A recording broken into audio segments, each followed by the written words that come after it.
Hey, Jason here from Simply Swider. So, if your Whirlpool dishwasher's acting up and you're wondering how to figure out what's wrong with it, don't worry. In this video, I'm going to show you exactly how to master the diagnostic mode. Good news is, every Whirlpool dishwasher has this built-in feature that's like having a repair tech inside your machine. Before we get started, if you run into any questions, jump into our Facebook group, links in the description.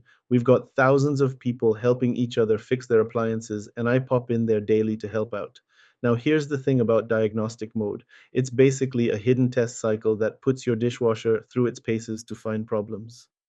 I had this customer last month who was about to call for service, but we walked through the diagnostic mode and found it was just a simple sensor issue. Saved her about 200 bucks right there. The dishwasher runs condensed versions of all its cycles: wash, rinse, heat, drain, everything gets tested. If something's not working right, it'll spit out an error code that tells you exactly what's broken.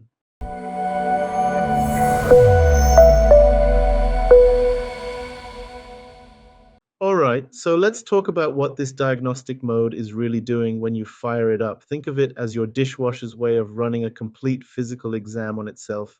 It's going to test the wash motor, check the thermistor, put the diverter through its motions, fire up the heater, and cycle the drain motor. Here's what I've learned over the years. This mode isn't just for troubleshooting when things go wrong. You can use it to pull up stored error codes from previous problems, calibrate the dishwasher after you've replaced a part, or reset the whole system to clear minor glitches. After replacing any major component like a heating element or pump, always run diagnostic mode to recalibrate the system. This step is often overlooked but essential for proper operation. The diagnostic cycle is also great for clearing out weird little software hiccups that can make your dishwasher act all wonky. Now, before we can actually run diagnostics, you're going to need your tech sheet. Don't worry if you've never heard of this thing, most people haven't. It's this 10 to 15 page document that says for service technicians use only in big bold letters at the top. In most Whirlpool dishwashers, you'll find this tech sheet tucked away behind the kick plate at the very bottom front of your machine. Before you start, make sure to unplug your dishwasher for safety. You'll need a Phillips head screwdriver to remove the three screws holding that panel in place. This should take about 2 minutes. If it's not there, check inside the back panel, or sometimes it's stuffed inside the door panel. Here's the deal: if you bought your dishwasher used or the previous owner lost it, don't panic.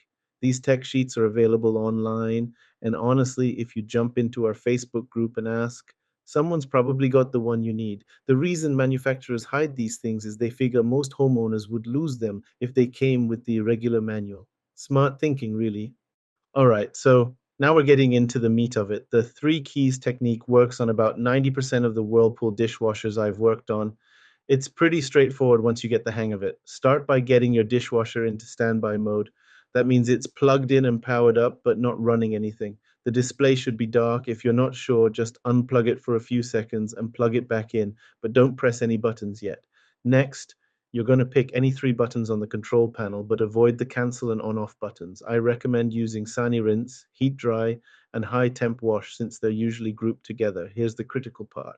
Press each button firmly and hold for about half a second.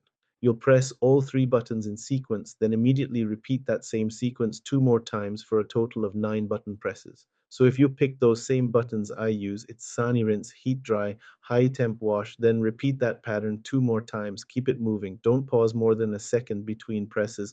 Once you've done your button sequence, close the door. I can't tell you how many people forget this step and wonder why nothing's happening. The door's got to be closed for the diagnostic cycle to start. So once you've got the diagnostic mode running, your dishwasher is going to start at interval 26 and work its way down to interval 1. The whole thing takes about 23 minutes, but you don't have to sit through all of it if you don't want to. The intervals you really care about are the error code ones. That's intervals 25, 24, 23, and 22. These show you any stored errors starting with the most recent one. Here's how to read them. Watch the clean LED carefully. It will blink a certain number of times. Count these blinks, then pause for exactly 2 seconds, then blink again with a different count. The first set of blinks is your F number, the second set is your E number. So if you see 7 blinks, pause, then 1 blink, write down F7E1. For example, if you see 7 blinks, a pause, then 1 blink, that's error code F7E1, usually means there's something wrong with your heating element. The dishwasher will repeat each error code 3 times before moving to the next interval. If you don't want to wait through all the repetitions, just hit the start button to skip ahead. If there are no stored errors, the clean LED will just stay lit for 5 seconds and move on. Some newer models use a completed LED instead of the clean LED, but it works the same way. Now, not every Whirlpool dishwasher uses the three keys technique. Depending on what model you've got, you might need to try a different button combination. For some of the 24-inch models with front displays, you'll use the on, off, and start pause buttons instead. Press and hold both of them at the same time until you see the diagnostic mode kick in. The 18-inch models often use the cycles and start cancel buttons the same way. If you've got one of the older models, you might need to try combinations like high temp wash plus heated dry or heated dry plus normal. Some of the really old quiet partner models use high temp plus air dry. Here's the thing. If one method doesn't work, don't give up. Check your tech sheet because it'll tell you exactly which buttons to use for your specific model. I've seen people spend an hour trying the wrong button combination when the right one was sitting right there in the documentation. If you guys know someone who's having appliance troubles, please send them the link to this video or a link to my channel where I have tons of other videos showing how to fix pretty common issues with appliances, sometimes for free or as little cost as possible. It sure beats having a repairman come out and spending several hundred for them to fix it when it could be something so simple. Before you go, here's your quick reference checklist. First, find your tech sheet behind the kick plate. Second, get your dishwasher in standby mode. Third, try the three button sequence method. Fourth, close the door and watch for error codes in intervals 22, 25. And remember, if one button combination doesn't work, check your tech sheet for the right method. If this helped you master your Whirlpool dishwasher's diagnostic mode, hit that like button and drop a comment below. Let me know which method worked for your model. Really helps other people with the same dishwasher. And if you haven't already, please subscribe to the channel. We'll get this out to more folks who need to save some time and money. Thanks for watching, and I hope you guys have a great day.